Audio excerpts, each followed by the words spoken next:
Di punggung pegunungan yang berzikir dalam kabut, terselip sebuah lekuk bumi bernama Sajada, lembah yang tidak tersentuh waktu.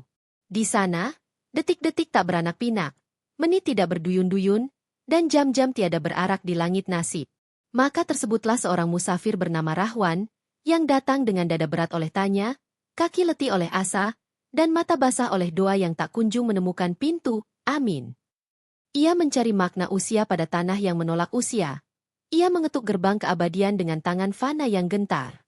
Tatkala kabut pagi menuruni punggung gunung dengan langkah para malaikat, Rahwan mendaki jalan batu yang sepi dari gema. Angin tak lagi bernyanyi, burung-burung menahan kicau seolah menjaga rahasia di antara ranting sunyi. Di hadapannya menjulang dua tebing yang merapat seperti tangan raksasa yang sedang berdoa. Di celahnya ada ruang sempit. Bukan pintu namun terasa seperti panggilan. Udara di sana dingin bukan karena malam, melainkan karena waktu yang telah lama membeku di dalamnya. Ia menempelkan telapak pada batu, kulitnya seperti kulit bumi yang masih menyimpan ingatan penciptaan. Seketika jam saku peninggalan ayahnya berhenti berdetak. Jarum-jarum yang biasa taat kepada putaran langit kini berhenti pada satu detik yang tak bernama. Hening turun dari atas kepala hingga ke dalam dada. Lalu ia melangkah, membiarkan waktu tertinggal di belakangnya seperti bayangan yang diputus dari tubuhnya sendiri. Di dalam celah itu, terbentang lembah hijau yang terang namun tak berbayang. Daun tidak bergoyang, asap dapur menggantung di udara, air sungai mengalir tanpa suara dan tanpa arus. Di sana, segala sesuatu seperti menunggu aba-aba yang tidak pernah datang. Seolah setiap gerak berhenti tepat sebelum menjadi gerak sempurna. Sebuah sujud yang dipahat oleh waktu yang menolak bergerak.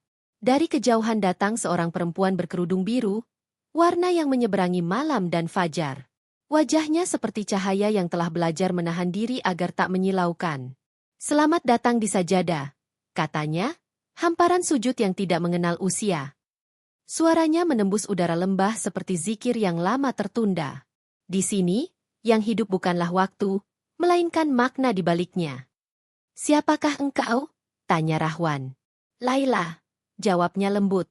Kami menjaga lembah ini agar manusia tak menawan waktu, dan waktu tak menawan manusia. Ia menunduk pada tanah yang berkilau bagai kaca. Di sini, luka tidak membusuk, tapi juga tak sembuh. Karena kami belajar dari diam, bahwa segala sesuatu yang berhenti belum tentu mati. Kadang, ia hanya sedang menunggu arti. Rahwan menuruni jalan setapak yang seolah ditulis oleh tangan yang sama dengan yang menulis suratan takdir. Di sepanjang lembah, ia melihat manusia-manusia yang hidup tanpa jam, tanpa tahun, tanpa musim. Wajah mereka tenang bagai doa yang telah diterima. Tetapi di balik ketenangan itu tersembunyi sesuatu yang tak bernama. Sebuah kehampaan yang manis namun menggigit. Di sudut rumah pertama, seorang lelaki tua duduk menenun tikar dari serat yang tak pernah habis. Benangnya tak berujung, warnanya tak pudar. Aku memulai ini di hari anakku lahir, katanya lembut.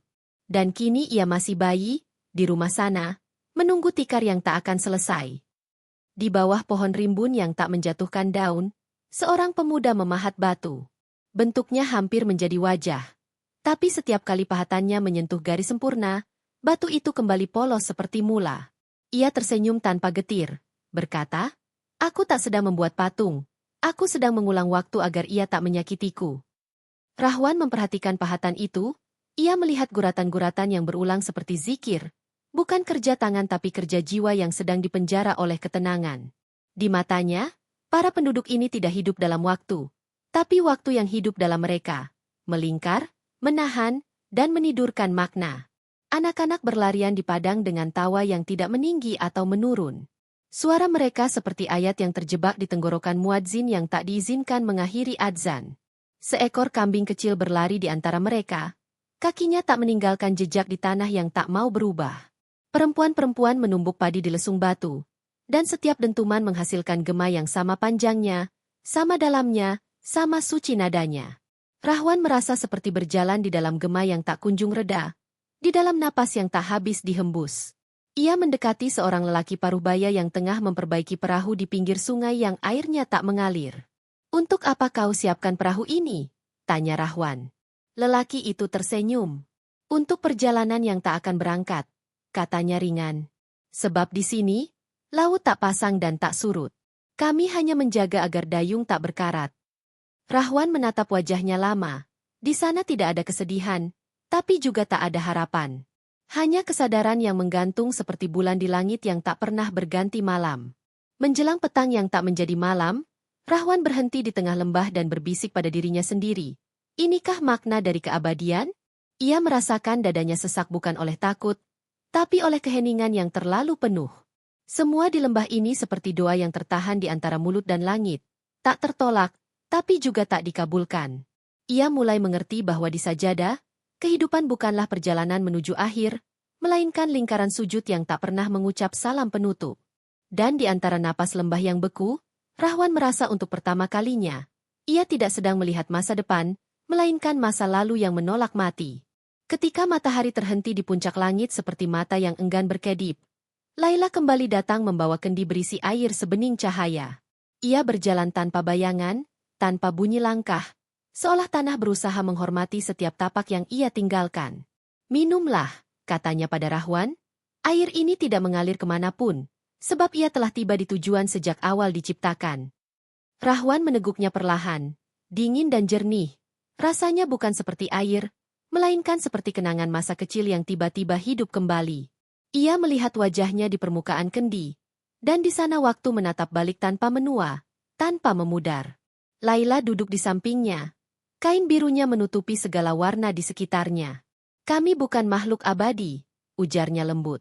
Kami hanya makhluk yang tertahan di antara dua ayat, kun dan fayakun. Rahwan menatap langit yang diam di atas lembah. Awan berhenti seperti huruf yang tak jadi terbaca, sementara cahaya menyelimuti lembah tanpa arah jatuh. Apa yang kalian tunggu di sini? Tanyanya. Laila tersenyum samar. Kami tidak menunggu, kami menjaga. Waktu pernah ingin melewati tempat ini, namun Allah menahannya agar manusia tahu, keabadian bukanlah hadiah, melainkan cermin. Ia lalu membawa Rahwan ke sumber mata air yang memantulkan wajah-wajah masa lalu. Di permukaannya tampak anak-anak yang pernah tertawa, ibu-ibu yang pernah menangis, dan wajah-wajah manusia yang pernah berharap. Namun semuanya tampak utuh, tidak bertambah, tidak berkurang. Inilah air yang menyimpan bentuk doa, bisik Laila. Setiap kali manusia berdoa dengan hati yang pecah, bayangannya jatuh ke sini. Kami menjaganya agar tak lenyap. Rahwan menatap air itu lama. Di dalamnya ia melihat dirinya sendiri, berlutut dalam luka yang sama sejak bertahun-tahun lalu. Apakah engkau tak lelah? Tanya Rahwan, suaranya parau seperti debu. Laila menatapnya dengan mata yang menyala lembut. Kelelahan hanyalah milik mereka yang memiliki batas. Sedangkan kami telah kehilangan batas, maka kami kehilangan letih. Ia menatap jauh, menembus kabut lembah. Namun kami iri pada kalian, para manusia fana. Kalian bisa berubah, kalian bisa menua. Dan di balik setiap perubahan itu, ada harapan untuk pulang. Rahwan mendengar kata pulang dan dadanya berguncang. Kata itu seperti kunci yang tak sengaja dijatuhkan di depan pintu takdir. Di bawah cahaya yang tak berubah, Laila berdiri. Setiap lembah memiliki penjaga, katanya. Tugasku bukan menahan waktu, tapi mengingatkannya pada makna. Ia menatap Rahwan dalam-dalam. Jika engkau datang untuk mencari penyembuhan, maka ketahuilah, luka hanya bisa sembuh jika waktu dibiarkan berjalan. Di sini, engkau akan tenang, tapi tak akan sembuh. Lalu ia pergi, menyisakan bayang-bayang samar yang tak menempel di tanah. Rahwan menatapnya menjauh, menyadari bahwa perempuan itu bukan hanya penjaga lembah. Ia adalah perwujudan dari waktu yang rela dikurung agar manusia memahami arti kehilangan. Di tengah lembah sajadah, berdirilah sebuah bangunan yang seolah tidak dibangun oleh tangan, melainkan oleh keheningan yang menumpuk selama berabad-abad. Batu-batunya berkilat lembut, namun tidak memantulkan cahaya. Kubahnya tidak bersentuhan dengan langit, tapi juga tidak menolak langit. Ia melayang setipis doa yang tertahan di antara lidah dan malaikat pencatat. Itulah masjid tanpa bayangan, tempat para penduduk sajadah menundukkan diri bukan kepada waktu, melainkan kepada zat yang berdiri tanpa awal dan tanpa akhir. Ketika Rahwan mendekat, ia melihat sesuatu yang ganjil. Di bawah terik matahari yang berhenti di puncak langit, masjid itu tidak meninggalkan bayangan di tanah. Ia berdiri tegak tanpa sisi gelap, seolah cahaya sendiri telah berikrar untuk tidak menuduhnya memiliki dosa. Dari segala arah datanglah penduduk lembah, berpakaian putih lusuh namun bersih, Langkah mereka ringan tanpa bunyi. Tidak ada panggilan azan yang bergema, sebab waktu tidak dibagi di sini. Mereka berdiri dalam barisan rapi tanpa imam. Karena di lembah yang terlepas dari waktu, setiap jiwa adalah imam bagi hatinya sendiri. Rahwan ikut berdiri di antara mereka, merasakan udara yang tebal oleh zikir. Tak ada gerak serempak, tak ada waktu yang memerintah rukuk dan sujud. Semuanya bergerak seperti air yang tahu jalan pulang ke lautnya. Dalam sujudnya, Rahwan merasa bumi di bawahnya berdenyut perlahan, bukan sebagai tanah, tapi sebagai makhluk yang turut bersujud. Ia mendengar bisikan yang bukan berasal dari mulut, melainkan dari dinding dan tiang masjid. Ayat-ayat yang telah kehilangan suara, namun masih menyala dalam maknanya. Setiap napas yang dihela menjadi tasbih, setiap detak jantung menjadi tahlil. Dan di tengah keheningan itu, Rahwan merasakan sesuatu yang belum pernah ia rasakan sebelumnya. Perasaan diterima, namun tidak diundang, diampuni, namun belum dipulangkan. Seusai doa yang tak memiliki salam penutup, seorang kakek tua menghampirinya. Wajahnya bersih, matanya seperti dua mata air yang tenang di dasar waktu. Kami telah sholat di sini sejak ayat pertama diturunkan kepada Adam, katanya lirih, dan kami belum selesai, karena waktu tidak lagi mengunjungi kami. Ia menatap Rahwan dalam-dalam. Anakku, sujud tanpa waktu adalah sujud tanpa ujian. Kami aman, tapi tidak tumbuh. Kami tenang, tapi tidak bertambah. Kami hidup dalam makna yang tak bisa diperbaharui. Rahwan menatap kubah masjid yang hening, lalu menatap telapak tangannya yang masih bergetar. Ia menyadari bahwa ketenangan di tempat ini bukanlah rahmat semata, melainkan juga ujian bagi jiwa yang terlalu mencintai kediaman. Dalam hati ia berkata, keheningan yang kekal adalah bayangan dari surga yang kehilangan matahari. Maka ia pun keluar dari masjid itu dengan kepala menunduk, membawa kesadaran baru, bahwa waktu bukan musuh doa, melainkan jembatan antara sujud dan makna. Di belakangnya, masjid tetap berdiri tanpa bayangan, seolah menunggu hari di mana Tuhan sendiri mengembalikan arus waktu kepada lembah yang dilupakan. Malam turun di atas lembah sajadah bukan dengan gelap, melainkan dengan keheningan yang menebal seperti kabut berzikir. Cahaya bulan menggantung di udara tanpa bergerak, memantulkan diri di mata air dan di rambut Laila yang berkerudung biru lembut. Ia duduk di beranda rumah kayu, menatap Rahwan yang termenung memandangi jam sakunya yang tak lagi berdetak. Di dunia kalian, ujar Laila lirih, detik adalah cambuk. Di sini, detik adalah janin yang tidak pernah lahir. Rahwan mengangkat pandangannya, dan dalam sorot matanya ada pertanyaan yang bahkan ia sendiri takut menuturkannya. Apakah manusia sanggup hidup tanpa kehilangan? Kami telah menawar keabadian, lanjut Laila, dan ternyata kami membeli diam dengan harga nyawa. Ia menggenggam udara seolah memegang sesuatu yang tak terlihat. Kami ingin terlepas dari luka, dari tangisan, dari perpisahan. Namun kami lupa, hanya mereka yang bisa kehilangan yang berhak mencintai. Rahwan terdiam. Di dada kirinya, jantungnya berdetak lambat, bukan karena lelah, tapi karena enggan menentang makna kata-kata itu. Di matanya, Laila tampak seperti bayangan waktu yang menyesali dirinya sendiri.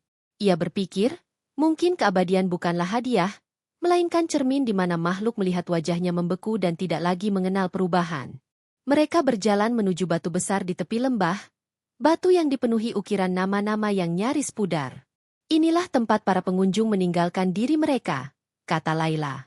Siapapun yang mengukir namanya di sini akan tetap tinggal selamanya.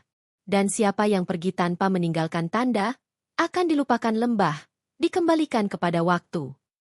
Rahwan menyentuh batu itu. Dinginnya menembus hingga ke tulang, seolah di dalamnya mengalir sungai dari masa lalu. Di antara ukiran-ukiran yang tua, ia membaca nama-nama manusia dari berbagai zaman. Para rahib, pengelana, bahkan raja yang kehilangan tahta karena ingin menguasai keabadian. Apakah engkau ingin namamu tertulis di sini? Tanya Laila. Rahwan terdiam, menggenggam pahatan di tangannya. Ia melihat wajah Laila di bawah cahaya bulan yang tak bergerak. Indah, abadi, tapi tanpa kehidupan yang mengalir. Tidak, jawabnya akhirnya. Aku lebih suka dilupakan waktu, daripada diingat oleh keabadian yang membeku. Laila menunduk. Di matanya tampak sebutir air mata yang tidak jatuh ke tanah, hanya bergetar di udara dan menghilang seperti kabar yang tak sampai. Ia berbisik, maka engkau akan menua, dan waktu akan melukaimu. Rahwan tersenyum kecil. Biarlah, katanya, karena hanya luka yang bisa menjadi pintu pulang. Laila menatap Rahwan lama, dan dalam tatapan itu ada sedih yang tak bisa dijelaskan oleh bahasa manusia. Pergilah, wahai musafir, katanya perlahan. Bawa waktu bersamamu, dan jangan biarkan ia menjadi tuanmu. Di luar lembah ini, engkau akan menemukan Tuhan di antara kehilangan. Rahwan menatap langit, bulan tetap di tempatnya, angin tetap tak bergerak, namun dadanya kini terasa ringan. Ia tahu, setiap napas yang kembali akan memikul usia, setiap langkah akan menua, tapi di sanalah makna diciptakan. Maka malam itu, di hadapan lembah yang abadi, ia memilih menjadi fana agar bisa mengerti Tuhan dalam berubah. Pagi datang di lembah sajadah tanpa warna, hanya peralihan lembut antara cahaya dan kabut. Tidak ada kokok ayam, tidak ada desir angin, hanya gema lembah yang menua tanpa perubahan. Rahwan berdiri di tepi celah batu tempat ia pertama kali datang. Di tangannya, jam saku yang telah lama beku kini terasa hangat, seperti sedang bernafas perlahan. Laila berdiri di hadapannya, wajahnya tenang, tetapi matanya menyimpan riak yang belum pernah Rahwan lihat sebelumnya. "Apakah engkau yakin ingin meninggalkan tempat ini?" tanya Laila pelan. "Di luar sana, waktu akan kembali menggigit, dan dunia akan menagih setiap detik yang kau lepaskan." Rahwan menatap lembah di belakangnya. Sawah yang tak menguning, sungai yang tak bergerak, masjid tanpa bayangan, dan wajah-wajah tenang yang tak menua. "Keindahan yang tak berubah adalah tidur yang panjang," katanya, "dan aku telah cukup bermimpi." Ia menatap Laila dengan mata yang penuh syukur. "Aku datang ke sini untuk mencari penyembuhan, tapi yang kutemukan adalah makna dari luka. Aku tidak ingin hidup tanpa hari terakhir, sebab di sanalah doa menemukan bentuknya." Laila menunduk, jemarinya menggenggam udara. "Kalau begitu," bisiknya, "pergilah dengan berani, dan biarkan waktu kembali memelukmu." Ia mendekatkan tangan Rahwan ke dadanya, dan di sana Rahwan merasakan detak yang aneh. Bukan detak jantung, tapi denyut lembah itu sendiri, bergetar lembut seperti zikir terakhir sebelum salam. "Aku tidak akan mengingatmu," kata Laila dengan suara yang nyaris tak terdengar. "Tapi lembah ini akan menunggu napasmu melewati setiap musim." Rahwan mengangguk, lalu menaruh jam sakunya di tangan Laila. "Jagalah detik ini," ujarnya. "Aku akan menjaga menit-menit lainnya di luar sana." Laila memejamkan mata, dan di sekeliling mereka, udara tiba-tiba bergetar, lembah seakan menarik napas pertama setelah ribuan tahun diam. Ketika Rahwan melangkah keluar dari celah batu, dunia menyambutnya dengan suara. Burung-burung terbang dengan kicau yang nyaring, daun-daun bergerak, matahari berlari di langit seperti anak kecil yang baru belajar mengejar. Ia menatap tangannya, uratnya berdenyut cepat, kulitnya mulai terasa panas, dan keringat pertama menetes di pelipisnya. Ia menua, perlahan namun pasti, dan setiap perubahan itu terasa seperti lagu yang lama dirindukan. Ia menoleh ke belakang, ke arah lembah. Namun yang ia lihat hanyalah kabut, tak lagi ada pintu, tak ada tanda. Sajadah telah menutup dirinya dari pandangan dunia, seperti rahasia yang telah selesai berdoa. Dalam keheningan itu, Rahwan mengangkat wajah ke langit, mengucap kalimat yang tidak ia hafal, tapi hati mengenalnya. "Ya Rab, jadikan setiap detikku sebagai zikir, bukan sebagai rantai." Angin berhembus, membawa aroma tanah lembah yang ia tinggalkan. Jam yang ada di tangannya, entah bagaimana, mulai berdetak lagi. Setiap ketukan terasa seperti bisikan dari dunia yang baru lahir, bahwa waktu bukan musuh, melainkan rahmat yang bergerak perlahan menuju rumahnya sendiri. Maka ia berjalan, meninggalkan lembah yang tak tersentuh waktu, menuju dunia yang kembali hidup, dunia yang menua, tapi diberkahi oleh makna. Bertahun-tahun setelah ia meninggalkan lembah itu, Rahwan menjadi tua dengan wajah yang dikenali waktu. Rambutnya memutih oleh matahari, tangannya bergetar oleh usia, dan di matanya tinggal pantulan lembah yang tak lagi bisa dijangkau oleh langkah manusia. Namun di dalam dirinya, sajadah tetap hidup, bukan sebagai tempat, tapi sebagai detak yang pelan, detak yang mengingatkan bahwa hidup hanyalah pinjaman dari keabadian yang pernah ia tolak. Setiap kali angin sore bertiup di antara pepohonan, ia mendengar bisikan lembah itu, "Engkau telah memilih hidup yang bisa kehilangan, dan karena itu engkau bisa mencintai." Ketika malam tiba dan dunia kembali tenang, Rahwan sering menatap jam sakunya, jam yang entah bagaimana kembali berdetak sejak hari ia keluar dari lembah. Jarumnya bergerak pelan, namun suaranya seperti zikir yang lembut, tak terburu, tak berhenti.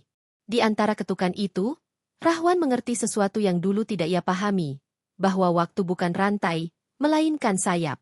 Ia tak lagi menyesali menua, tak lagi mengeluh tentang luka, sebab setiap garis di wajahnya adalah ayat, dan setiap napas adalah sujud kecil yang menghubungkan fana dengan kekal. Pada suatu senja, ketika matahari merunduk di belakang gunung, Rahwan tersenyum untuk terakhir kalinya.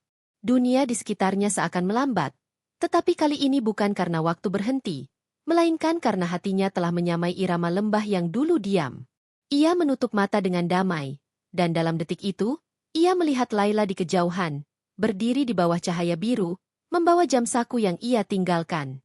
Jarumnya tetap tak bergerak, tapi wajah Laila tenang, seolah berkata, "Engkau telah menyelesaikan detikmu, wahai musafir. Kini engkau pulang tanpa kehilangan."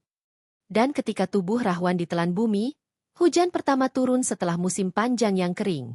Di antara butir-butir itu, waktu seolah tersenyum, sebab akhirnya seseorang telah mengerti maknanya.